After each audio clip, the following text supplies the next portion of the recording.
അനുദിന വിശുദ്ധർ. മെയ് 3 വിശുദ്ധ ഫിലിപ്പോസ്.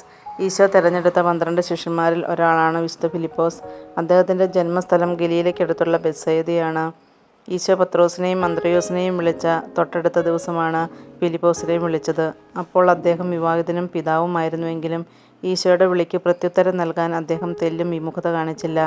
5000 പേർക്ക് അപ്പം വർദ്ധിപ്പിച്ച് നൽകുന്നതിന് മുമ്പ് ഈശോ ഫിലിപ്പോസിനോട് ചോദിച്ചു, ഇവർക്ക് ഭക്ഷിക്കാൻ നാം എവിടെ നിന്ന് അപ്പം വാങ്ങും? ഓരോരുത്തർക്കും അല്പം വീതം കൊടുക്കാൻ 200 ദനാറിക്ക് പോലും തികയുകയില്ല എന്നായിരുന്നു ഫിലിപ്പോസിൻ്റെ മറുപടി.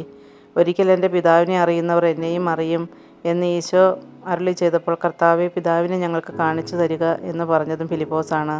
ഈശോയുടെ ഉയർപ്പും പെന്തക്കോസ്ത ദിനത്തിന് ശേഷം ഫിലിപ്പോസ് സുവിശേഷ പ്രഘോഷണത്തിനായി ഫ്രിഗ്യായിലേക്ക് പോയി. അനേകരെ ക്രിസ്തുവിശ്വാസത്തിലേക്ക് നയിച്ച വിശുദ്ധൻ ഏകദേശം AD 80 ഫിറോപോളിസിൽ വെച്ച് രക്തസാക്ഷിയായി എന്നാണ് വിശ്വാസം.